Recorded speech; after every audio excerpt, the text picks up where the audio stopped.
208페이지의 C번 고해에 관하여라는 부분부터 보시도록 하겠습니다. 솔직한 얘기로 천주교의 7개의 성사 중에서 고해 성사는 거의 대부분 아실 거예요. 일단은 워낙 많이 알려져 있기 때문에. 그래서 전진 성사나 선풍 성사, 종부 성사 이런 거는 조금 난 잘 모르겠는데 하시는 분도 있겠지만 아마 고해 성사를 모르시는 분은 아마 없을 겁니다. 그러니까 그만큼 이 말씀을 드리는 이유는 그만큼 오히려 보편화돼서 이게 또 말씀드리지만 은근히 교회 안에 또 들어와요. 그래서 마치 목사에게 뭘 털어놓으면 뭔가 이렇게 다 해결될 수 있는 것처럼 이해를 하는 경우도 있기 때문에 그런 부분들을 우리가 살펴보면서 죄를 용서하신다는 그 의미가 얼마나 큰가, 그리고 그것이 누구에게만 있어야 되는가라고 하는 것을 확인하실 수 있는 시간이 됐으면 좋겠습니다. 우리 본격적으로 좀 들어가 보도록 하겠습니다. 오늘은 그렇게 길지 않게 할게요. 많이 안 계시니까. 11번. 그들은 고해를 그 다음 자리에 둔다. 이제 견진성사 다음에 둔다라는 거죠. 이것에 대해 그들은 혼란스럽고 무질서하게 논하는 관계로 그들의 가르침으로부터 양심이 명확하고 견실한 것을 전혀 얻을 수 없다. 우리는 먼저 회개에 관해 우리가 성경을 통해 배운 것을 간략하게 설명할 것이다. 왜냐하면 어쨌거나 고해라고 하는 것은 내 죄를 누구에게 고백하는 거잖아. 그러면 이제 회개의 의미가 있습니다. 솔직한 얘기로 고해라는 단어를 우리도 쓸 수는 있어요. 그럼 우리는 고해를 누구에게 해야 될까요? 하나님께 해야 되는 거예요. 그러니까 이 대상이 누구냐의 이제 차이가 큰 겁니다. 그러기 위해서는 회개에 대해서 한 번 더 설명을 이해를 해야 될 것이다. 그거죠. 그리고 나서 그들이 가르치는 것이 무엇인지 소개할 것이다. 끝으로 그들이 얼마나 경솔하게 그리고 실상은 아무 근거도 없이 그런 고해 성사를 성례로 만들었는지에 대해서도 비판할 것이다. 이렇게 좀 말하고 있습니다. 209페이지로 넘어가서 보시면 12번입니다. 자, 회개에 관해 어떤 학자들은 오늘날보다도 훨씬 전에 성경의 가이드라인에 따라 소박하고 순수하게 말하기를 원하여 회개가 두 가지, 곧 죽임과 살림으로 구성된다라고 말했다.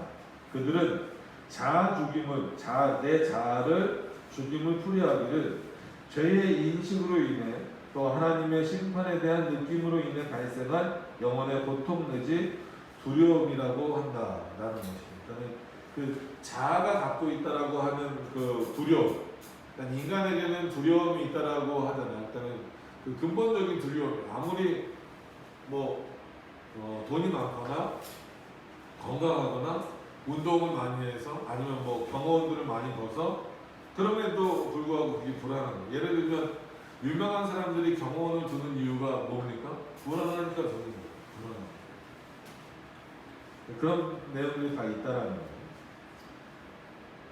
거예요. 사람이 참된 죄 인식으로 이끌림받게 되면 죄를 진정으로 미워하고 혐오하기 시작하게 되며 자기 자신을 진심으로 싫어하게 되어 자기 자신이 비참한 자, 망하게 된 자임을 고백하게 되면서 새 사람이 되기를 바란다. 이뿐 아니다. 하나님이 심판하신다는 것을 어떻게든 느끼게 되면 이것은 즉각 연쇄 반응을 일으키므로 바로 진정 충격을 받게 되어 고꾸라지고 겸손히 엎드려 떨게 되고 낙담과 절망을 느끼게 된다. 이건 단순히 죄 죽임을 말하는 표현이라기보다도 참되게 자기 자신을 깨닫게 되고 또 죄가 얼마나 무서운지를 깨닫게 된다면 단순히 두려움에 떠는 차원이 아니라 그 두려움을 누구 앞에서 해소하기 위해서 애쓴다라는 거예요. 하나님 앞에서 해결하기 위해서 애쓰는 삶을 산다. 근데 그것을 말하는 겁니다. 이것이 보통 통해, 우리가 통해 자복합니다 이런 표현을 많이 쓰잖아요. 너 진짜로 통해하는 거야? 이건 진심으로 회개하는 거야? 이런 의미잖아요. 그들이 보통 통해라 했던 회개의 첫 부분이다. 살림은, 즉 다시 살린다라는 것은 그들은 믿음에 기인한 위로라고 해석한다. 즉 사람이 죄를 깨달음으로 말미암아 쓰러진 후에 거기서 멈춰 있으면 안 되잖아요. 또 하나님에 대한 두려움으로 말미암아 충격을 받아서 이제 아담이나 하와처럼 막 숨어버리는 일이 돼버리면 에덴 동산에서도 자기네들이 죄를 졌다, 하나님의 명령을 어겼다라는 것을 깨닫고 그들이 한 행위가 뭐 입으로 자기 남은 입으로 자기 몸도 가리고 다 했지만 궁극적으로 어떻게 할 거예요? 하나님 앞에서 숨어버리는 일이잖아요. 자, 그렇게 이제 그 충격을 받은 후에 숨거나 그리스도로 말미암은 하나님의 선하심, 자비하심, 은혜, 구원을 바라보며 자기 자신을 일으켜 세우고 다시 소성하여 마음을 다잡고 마치 죽음에서 생명으로 되돌아가는 자 같이 된다는 것이다. 그러니까 결국은 회개라고 하는 것은 정말 진정한 통회라고 하는 것은 첫 번째로 자신을 죽이는, 자기 자신을 죽인다라는 건 내가 얼마나 비참한가. 그 비참한 것은 왜 비참한 거예요? 하나님이 안 계신다라는 차원에서 비참한 거예요. 내가 얼마나 죄인인가. 하나님 앞에서 죄를 졌다라는 차원에서 비참한 거예요. 그 비참함을 깨달았다면 그 비참에서만 머물면 그 삶은 비관적이 될 수밖에 없죠. 그럼에도 불구하고 그리스도의 은혜를 통해서 우리가 다시 살림을 입었다, 살아났다라는 그런 어떤 그 의미가 회개에도 있다는 거예요. 그래서 전에 이제 기독교 강의를 하면서도 그랬고 설교 때도 말씀드렸던 게 우리는 보통 회개하면 그냥 약간 좀 부정적인, 그냥 내 잘못만 용서해 주십시오, 용서해 주십시오 이 정도로만 생각하는 그렇지 않다는 거예요. 회개 자체도 엄청난 하나님의 은혜고 하나님의 은혜의 역사가 없이는 회개할 수 없다라고 하는 것은 죄 용서와 더불어서 따라오는 게 뭐예요? 우리를 진정한 살림, 회복시키심, 이 내용이 있기 때문에 그렇습니다. 자, 이런 어떤 그런 회개의 의미들을 생각을 해야 된다는 거예요. 13번에 다른 사람들은 이 말이 성경에 여러 가지 의미로 사용된다는 것을 아는 관계로 두 가지 형태의 회개를 구별했다. 그들은 이 둘을 무슨 표징 같은 것으로 구별하기 위해 그중 하나의 율법적 회개라는 이름을 붙였다. 이것 때문에 죄인은 죄라는 화인에 맞아 화상을 입고 하나님의 진노에 대한 두려움에 사로잡혔는데 그 혼란한 상황에서 허우적대지만 빠져나올 수가 없다라는 것이죠. 그들은 다른 하나의 복음적 회개라는 이름을 붙였다. 이것 때문에 죄인은 정말 심하게 괴로움을 당하지만 그럼에도 불구하고 아주 높이 올라가서 그리스도를 자기 상처의 치료제로 두려움에 대한 위안으로 해난을 피한 항구로 붙들게 된다. 그래서 율법적 회개의 사례로는 가인, 사울, 유다가 있다. 여기서 유다는 가룟 유다를 말하는 거죠. 그래서 가인도 어떻게 보면 자기 죄를 알아요. 그래서 여기 보시면 가인이 여호와께 고하되 내 죄벌이 너무 중하여 견딜 수 없나이다. 그럼 이런 표현을 했다라고 해서 우리가 가인을 택자라고 말하지는 않는다라는 거예요.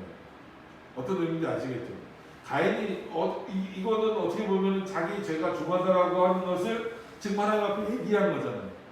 그럼 우리는 하나님 앞에 얘기했으니까 다 용서받는다 이렇게 생각하고 일반적으로 하는데 그렇지 않다라는 거예요. 가인이 이렇게 얘기했어도 가인은 택자로 들어올 수가 없다는 거죠. 자, 사울도 마찬가지입니다. 사울이 가로되 내가 범죄하였을지라도 청하옵나니 내 백성의 장로들의 앞과 이스라엘 앞에서 나를 높이사 나와 함께 돌아가서 나로 당신의 하나님 여호와께 경배하게 하소서. 마찬가지고요. 유다도 가로되 내가 무죄한 피를 팔고 죄를 범하여도 아는 거예요. 예수 그리스도를 은상심에 팔고 죄로운 거예요. 근데 어떻게 됐어요? 결론은 자살합니다. 저가 가로되 그것이 우리에게 무슨 상관이 있느냐. 내가 당하다. 그건 네가 형벌을 받으라 이거예요. 자, 이런 율법적 회개가 있다. 그들의 회개에 대해 성경이 우리에게 말씀해주고 있지만 그들은 자기 죄의 무게를 인지하고 있었고 하나님의 진노를 무서워하고 있었다. 넘어가서 210페이지 보시면 하지만 그들은 하나님을 오직 복수하시고 심판하시는 분으로만 생각하기 때문에 그로 인해 쇠잖아요. 스스로 저는 이 죄가 용서받을 수 있다는 것에 대해서는 생각지 못하는 수준이었다는 거예요. 그러므로 그들의 회개는 일종의 지옥문에 불과한 것이다. 그들은 이미 이 생에서 그리로 들어가 하나님의 존전에서 형벌을 당하기 시작했고, 그러니까 죽기 이전부터 이미 그들은 형벌 가운데 있다는 거예요. 그러니까 어떤 면에서는 잘 생각을 하셔야 되는 게 죄에 대한 인식을 하는 건 굉장히 중요합니다. 근데 그 죄에 대한 인식을 하고 하나님 앞에 용서를 구하는 것까지도 좋은데, 하나님 앞에 용서를 용서를 구하는 거 맞죠? 용서를 구했다라고 하면 저는 잘 이해를 하셔야 돼요. 좀 짐을 내려놓고 자유로울 수 있어야 되는데 그게 안 되는 거예요. 이것으로 인해서 하나님 나를 죽이시면 어떡할까? 나를 버리시면 어떡할까? 이 고민이 평생 사로잡고 있다면 이 세상을 사는 것 자체가 뭐가 될 수밖에 없어요? 고통이 될 수밖에 없는 거예요. 그러니까 지옥을 이미 여기서부터 맛보고 있는 것밖에 될 수 없어요. 그런 부분들은 굉장히 조심하셔야 됩니다. 그래서 이제 복음적 회개를 말하는 거죠. 복음적 회개를 하는 사람들은 우리가 보는 대로 죄라는 가시로 말미암아 상처를 입었지만 하나님의 자비하심에 대한 신뢰로 말미암아 일어나 소생하여 하나님께로 돌아선 모든 사람들이다. 히스기야가 이제 예를 들죠. 히스기야는 죽을 것이라는 말을 듣고 공포에 쌓였지만 울면서 기도하였고 하나님의 선하심을 바라본 후에는 자신감을 되찾았다. 이건 단순히 내가 15년 더 살려줬고, 여러분 큰 거 같지만 15년 금방 가잖아요. 성경에서도 금방 갔고 15년에 너무 의미를 두지 마세요. 하나님이 히스기야의 기도를 들으셨고 그를 위로하셨다는 거예요. 그게 그에게는 응답으로서 15년을 더 살도록 하시는 하나님의 은혜로서 주어진 것이지, 또 죽음을 앞에 두고 기도하면 15년 더 산다, 이거는 아니에요. 신뢰에 대한 문제입니다. 내가 하나님께 회개했을 때, 하나님께 돌아갔을 때 하나님이 나를 받아주시고 용서해 주실 거다라고 하는 믿음과 신뢰에 대한 그런 문제. 그런 내용이 있는 자는 당연히 그런 공포나 두려움이나 이런 것으로부터 멀리 벗어날 수밖에 없는 거죠. 그래서 열왕기하 20장 1절에 보면 니느웨 사람들은 멸망할 것이라는 무서운 경고에 마음이 산란했으나 붉은 베옷을 입고 제에 앉아 기도하며 주님이 뜻을 돌이키시고 그 진노를 그치시기를 바랐다. 다윗은 자기가 백성을 계수함으로써 큰 죄를 범했다고 고백하고는 이렇게 덧붙였다. 여호와여 이제 간구하옵나니 종의 죄를 사하여 주옵소서. 이건 당당한 요구가 아니라 간절한. 내가 비록 하나님의 명령을 어기고 인구조사를 했지만 내가 하나님 앞에 죄를 용서를 구하니까 하나님 용서해 주십시오. 왜냐하면 하나님은 그렇게 하실 수 있는 분이고, 왜 그렇게 하실 수 있냐면 나를 사랑하시고 나를 택하여 주시고 나의 하나님이 되시는 분이기 때문이다. 이 믿음이 있기 때문에, 그렇기 때문에 복음적 회개다라고 말합니다. 나단 선지자가 책망하자 그는 가늠죄를 인정했고 주님 앞에 엎드렸지만 그와 동시에 용서를 기다렸다. 사무엘 하에 나오는 거죠. 베드로의 설교를 듣고 마음이 찔렸지만 하나님의 선하심을 믿고 다음과 같은 말을 덧붙인 사람들의 회개도 있다. 형제들아 우리가 어찌할꼬.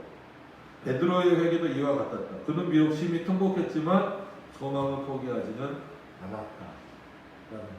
그래서 어떤 율법적인 회개보다도 복음적인 회개라는 것은 율법, 복음 단순히 이 정도 차이가 아니라 하나님이 누구신가에 대한 분명한 믿음과 신뢰와 확신이 있는 자, 그들이 행하는 회개를 하나님이 받으신다는 거예요. 그럼 누구에게 그런 믿음과 확신을 주시냐라고 했을 때는 당연히 창세전에 택하신 자신의 백성들이다라고 하는 거예요. 자, 14번. 그러니까 칼빈이 지금 이 앞에서 회개에 대한 부분을 다시 한 번 더 언급하는 이유를 분명히 제시했습니다. 이걸 반드시 기억하시면서 보셔야 됩니다. 이 모든 것이 설령 사실이다 해도 내가 성경을 통해 알 수 있는 한도 내에서 보면 회개라는 말은 다르게 이해해야 된다. 이는 그들의 믿음을 회개 속에 포함시키는 것은 바울이 사도행전에서 말하는 내용과 모순되기 때문이다. 유대인과 헬라인들에게 하나님께 대한 회개와 우리 주 예수 그리스도께 대한 믿음을 증거한 것이다. 그래서 여기서 바울은 회개와 믿음을 서로 다른 것으로 간주한다. 이게 이제 칼빈의 더 정확한 표현입니다. 단순히 율법적인 회개, 복음적인 회개 이렇게 나누면 안 된다는 거예요. 그러니까 표면적으로 그렇게 나눌 수는 없고 믿음이 있기 때문에 회개한다. 물론 그럴 수도 있지만 그럼 다윗에게도 믿음을 부여해야 된다는 거예요. 사울에게도 믿음을 부여해야 된다. 그럴 수는 없다. 회개는 어떻게 그냥 입으로 할 수 있지만 믿음은 그런 것이 아니다라는 차원에서 물론 믿음 있는 자가 회개한다라는 걸 부정하는 건 아니지만 회개하는 게 곧 믿음이다. 이런 논리를 끌고 가서는 안 된다라고 지금 말하고 있는 거예요. 왜 이 말을 하는지가 중요해요. 왜냐하면 자 보세요. 믿음 있는 자가 회개하는 것은 당연한 표현입니다. 근데 회개하는 자가 믿음이 있다는 논리를 성립시켜버리면 고해성사가 성경의 근거와 상관없이 논리적으로 가능해져 버립니다. 회개했으니까 저 사람 믿음이 있는 거예요. 그 사람이 어떤 삶을 사는지는 없어져 버리고 그가 하나님에 대한 어떤 지식과 어떤 믿음이 있는지에 대해서는 관심이 없는 거예요. 단순히 뭐에만 있는 거예요? 그 죄 용서에만 그냥 딱 초점이 맞춰져 버리게 되는 거죠. 그러니까 이게 그러면 어마어마한 문제가 생기기 때문에 칼빈은 그걸 거절하는 거예요. 회개와 믿음은 어떻게 보면 별개 문제다. 다른 문제다라고 합니다. 그러면 어떻게 해야 하는가? 믿음 없는 참된 회개가 존재할 수 있는가? 절대 그렇지 않죠. 그러니까 뭐만 인정할 수밖에 없는 거예요? 믿음에 근거한 회개만 우리는 인정한다는 겁니다. 하지만 분리할 수는 없다 해도 구별은 해야 한다. 이는 소망 없이 믿음은 없지만 믿음과 소망이 다른 것처럼 회개와 믿음은 비록 상호 지속적으로 결합되어 있다 하더라도 이 둘을 혼동해서는 안 되기 때문이다. 물론 관련성이 있는 것은 사실이다. 그러니까 구별과 구분에 대한 내용들을 잘 이해를 하시면서 보셔야 해요. 그러니까 회개와 믿음은 분명히 같이 가는 거예요. 같이 가지만 회개와 믿음을 동일시해서는 안 된다는 거예요. 자, 그러므로 211페이지입니다. 그러므로 내가 판단하기에 회개란 우리 육신 및 옛사람을 죽이는 것이다. 참 이 일을 그래서 회개도 우리가 날마다 해야 될 수밖에 없는 이유는 옛사람과 육신을 죽이는 일은 한 번 했다라고 해서 가능한 일은 아니라는 거예요. 날마다 할 수밖에 없어요. 회개하는 마음을 우리 안에 일으키는 것은 하나님에 대한 참되고 순전한 경외심이다. 모든 설교는 이런 방향으로 이해해야 된다. 그래서 설교의 방향은 그렇게 나가야 된다라는 거예요. 옛날 선지자들이든지 나중에 사도들이든지 설교를 통해 자기네 시대 사람들에게 회개를 촉구하였다. 그래서 그 세례 요한도 맨 처음 외친 게 뭐예요? 회개하라? 뭐가 가까이 왔다? 천국이 가까이 왔다. 그리고 선포하잖아요. 이는 그들이 요구했던 것은 사람들이 자기네 죄로 인해 괴로워하면서 또 하나님께 대한 두려움으로 떨면서 주님 앞에 엎드러지고 겸손해지고 주님의 길로 돌아오고 마음을 고쳐먹는 것에 있었기 때문이다. 그죠? 그러므로 다음과 같은 말들은 같은 의미로 섞어서 사용하는 것이 가능하다. 주께로 돌이키라, 돌아오라, 회개하라. 같은 의미다. 그러니까 죄 때문에 두려움에만 쌓여 있어도 안 되고 반대로 죄 용서해줬으니까 나는 자유로워야지 방종으로 가도 안 된다는 거예요. 그 죄에 대한 두려움이 얼마나 큰지를 알면 알수록 하나님 앞에 어떻게 될 수밖에 없다는 거예요. 겸손해질 수밖에 없다는 거예요.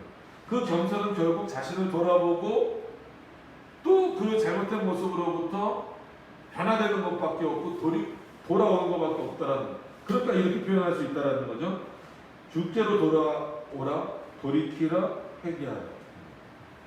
그래서 세례 요한은 이렇게 말한다는 거죠. 회개에 합당한 열매를 맺으라.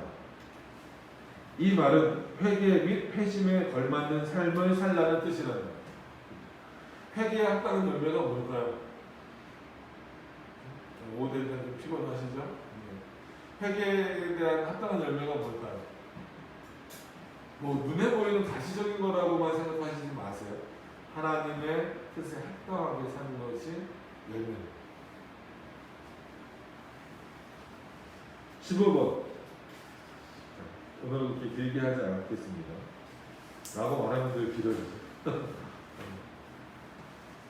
15번. 보시는 데까지만 보겠습니다. 그런데 복음의 가장 중요한 핵심은 회개와 죄사함이라는 두 가지 문제에 달려있다. 그래서 그리스도에 앞서 그의 길을 예비하기 위한 메신저로 보냄을 받은 요한은 이렇게 선포했다. 회개하라, 천국이 가까워왔느니라. 그는 회개를 촉구함으로써 그들이 자기네가 죄인들이라는 사실, 그들의 모든 것이 하나님 앞에서 정죄받고 있다는 사실을 깨달으라고 권면하였다. 또 육신의 정욕을 죽이고 영으로 새롭게 거듭나기를 전심으로 구하라 권면하였다. 그는 하나님의 나라를 선포함으로써 믿음을 촉구했다. 왜냐하면 그는 하나님 나라가 가까이 왔다 선포했지만 하나님 나라라는 말로 그는 죄사함과 구원과 생명과 그리스도 안에서 우리가 얻을 수 있는 모든 것을 가르쳤기 때문이다. 그러니까 이 하나님의 나라가 갖고 있는 의미가 이만큼 아주 깊고 다양하다라고 말하면 안 돼요. 깊고 폭이 넓다라는 거예요. 다른 복음서에서도 이렇게 기록되어 있다라는 겁니다. 마가복음 또 누가복음에 세례 요한이 이르러 광야에서 죄 사함을 받게 하는 회개의 세례를 전파하니. 이게 이제 고해성사의 근거가 되면 안 되는데 이걸 갖고 또 이제 근거를 삼으려고 했던 문제라는 거예요. 이 말씀은 죄의 짐에 눌려 곤비한 자들이 주님께 돌아와야 한다는 말씀, 또 용서와 구원에 대한 소망을 품어야 한다는 말씀이 아니면 무엇이겠는가? 그리스도 역시 당신의 전도를 다음과 같은 말씀으로 시작하셨다. 예수님도 뭐라고 말씀하셨냐면 세례 요한과 비슷하죠. 때가 찼고 하나님의 나라가 가까웠으니 회개하고 복음을 믿으라. 그는 우선 긍휼의 보화가 당신 안에서 드러났다 선포하신다. 다음으로 회개를 촉구하신다. 끝에서야 비로소 하나님의 약속에 대한 신뢰를 촉구하고 계신다. 그러므로 그리스도는 복음 사역 전체를 간략하게 요약하기 원하셔서 당신이 고난을 받고 죽은 자 가운데서 살아날 것과 또 그의 이름으로 죄사함을 얻게 하는 회개가 예루살렘으로부터 시작하여 모든 족속에게 전파될 것이라고 말씀하신 것이다. 그가 부활하신 후 사도들 역시 같은 내용으로 이렇게 선포했다. 그래서 사도행전 5장 30절, 31절을 보시면 예수를 하나님이 살리시고 이스라엘로 회개케 하사 죄사함을 얻게 하시려고 그의 오른손으로 높이사 임금과 구주를 삼으셨습니다. 라는 표현이 있는 것입니다. 그리스도의 이름으로 회개를 촉구하는 것은 복음의 가르침을 통해 사람들이 자기네의 모든 생각과 자기네의 마음과 자기네가 추구하는 일들이 더럽고 악하다는 말을 듣게 되는 때다.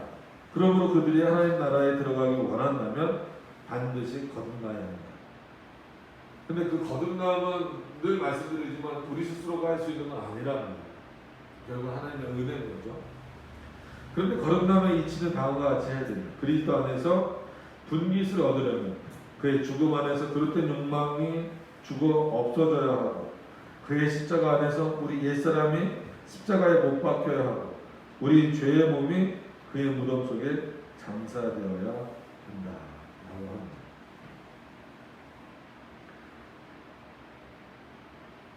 조금만 더 볼게요. 15번까지만 마치고 하겠습니다. 오늘은 짧게 끝내죠. 죄사함이 선포되는 것은 사람들이 그리스도께서 그들에게 의로움과 거룩함과 구속함과 생명이 되셨다는 것, 그래야 그의 이름으로 말미암아 하나님의 존전에서 그들이 의롭다는 인정, 무흠하다는 인정을 값없이 받았다는 사실에 대해 가르침을 받는 때다. 그러므로 나는 회개를 한마디로 표현하여 자기를 죽이는 것이라 해석합니다. 이게 칼빈의 해석이에요. 만약에 칼빈에게 누가 칼빈 선생님, 칼빈 목사님 회개가 무엇입니까? 라고 물어보면 어떻게 대답하겠다라는 거예요? 자신을 죽이는 것이다. 이게 진정한 회개랍니다. 그럼 자기를 죽이기 위해서 필요한 건 뭐냐라고 했을 때 자기 안에서 나올 수 있는 건 없고 뭐라 하나님의 은혜. 왜냐하면 믿음도 하나님의 은혜로 선물로 받는 것입니다. 이 회개는 우선 우리에게 그리스도를 아는 지식에 이르는 문을 열어줍니다. 회개가 하나님을 아는 지식을 열어줍니다. 그리스도는 오직 가련한 자들, 고통으로 신음하는 자들에게만 자기 모습을 보여주십니다. 그렇지 않으면 그리스도를 온전히 발견할 수 없다라는 거죠. 다시 말하면 이런 사람들은 죄송합니다.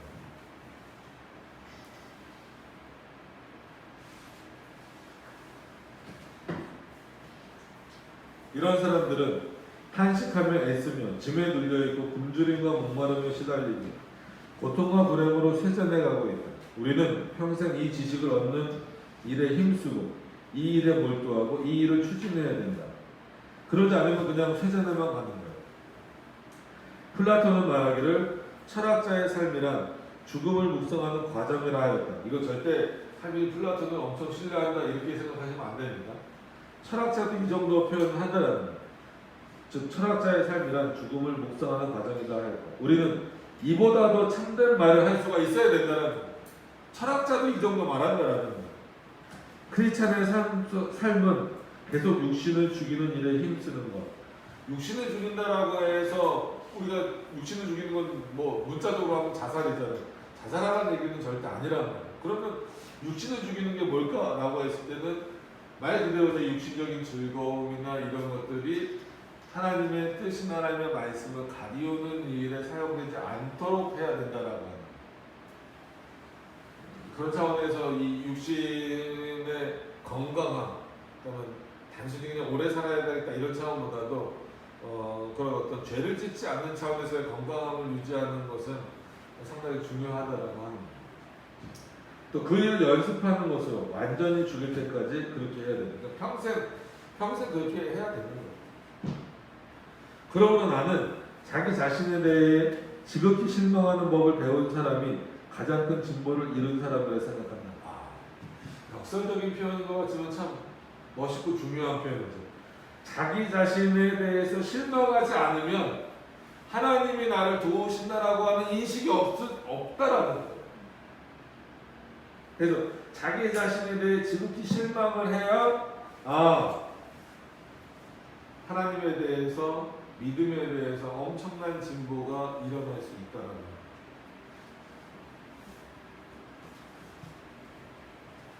얼마나 실망하고 계십니까? 물론 일반론적 차원에서 실망하시면 안 되는 거죠.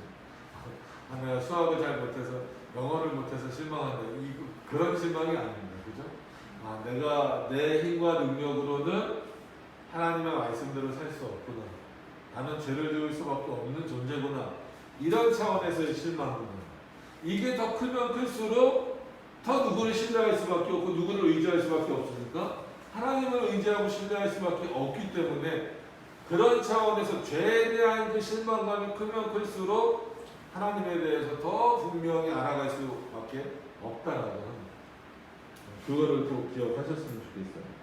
이것은 그가 이 진창에서 계속 그 죄의 진창에서 계속 빠져 있어 더 이상 진전하지 못한다는 뜻이 아니다. 그렇게 오해하지 말라는 거예요. 도리어 하나님을 향해 급히 달려가는 거예요. 왜?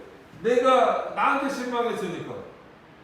우리가 그렇잖아요. 뭔가 나에게 부족함을 느꼈을 때 그걸 채우기 위해서 진짜 뭐 스승을 찾아가든 아니면 아프면 의사를 찾아가든 급하면 급할수록 그러니까 더 아프면 아플수록 예를 들면 조금 아프면 좀 참았다가 병원 가죠. 그죠? 아픈 게 심해지면 심해질수록 어디 찾아갑니까? 말 그대로 응급실 찾아갑니다. 그걸 내가 얼마나 비참하고 그런 죄악된 존재인가를 알면 알수록 조금 이따 하나님 찾아가지 뭐 이게 아니라 급하게 하나님을 찾아갈 수밖에 없다는 거예요. 그러기 위해서라도 우리가 얼마나 비참한 존재인지 얼마나 죄인인지 얼마나 하나님 도움이 필요한지를 확인해야 된다는 거예요. 하나님을 양망한다는 뜻이고 그리스도의 죽음에 접붙임을 받은 자로서 회개에 대해 묵상한다는 뜻이다라는 것이죠. 이러한 생각이 그 어떠한 생각보다 순수한 생각으로 내가 보기에 성경 진리에 가장 부합한다라고 합니다. 오늘은 이런 것만 좀 보시도록 하겠습니다. 그래서 일단 정리를 해드리면, 물론 이제 계속해서 나오겠지만, 고해 성사라고 하는 것이 왜 잘못됐는가, 물론 뒷부분에 뭐 엄청나게 이제 비판이 나오겠지만, 뭐예요? 회개의 대상이 틀렸다라는 문제도 있지만, 회개에 대한 인식 자체를 분명히 하지 못했기 때문이다라고 합니다. 회개는 뭐다라는 거야? 누가 회개할 수 있어요? 입으로만 할 수 있는 회개는 누구나 다 할 수 있다라는 거야. 심지어 가인도 할 수 있다라는 거야. 그럼 그게 믿음 있는 거냐? 아니다. 믿음 있는 자만이 회개할 수 있다라고 한다면, 그 믿음 있는 자가 하는 회개는 뭐냐면 자기의 비참함을 깨닫는 거다. 자기의 비참함을 깨달으면 깨달을수록 그 회개를 통하여서 누구에게 나아갈 수밖에 없다라는 거예요. 하나님께 나아갈 수밖에 없다. 그렇게 회개를 통해서 하나님께 나아가는 자만이 믿음과 신앙의 진보를 이루어 나갈 수밖에 없다. 그 일을 우리는 어떻게 해야 된다? 평생 하는, 그게 바로 나를 죽이는 것이고 육신적인 삶을 죽여 나가는 것이다 라고 하는 것을 기억하시면서, 단순히 이 이제 고해성사 부분을 보면서 고해성사는 이래서 틀렸대 저래서 틀렸대만 보시지 말고, 그러면 회개는 어떤 것일까에 대한 문제를 다 먼저 확보해 하신 다음에 여기서 이렇게 벗어났기 때문에 문제구나 라고 하는 것을 보시면서 확인하실 수 있었으면 좋겠습니다. 기도하도록 하겠습니다.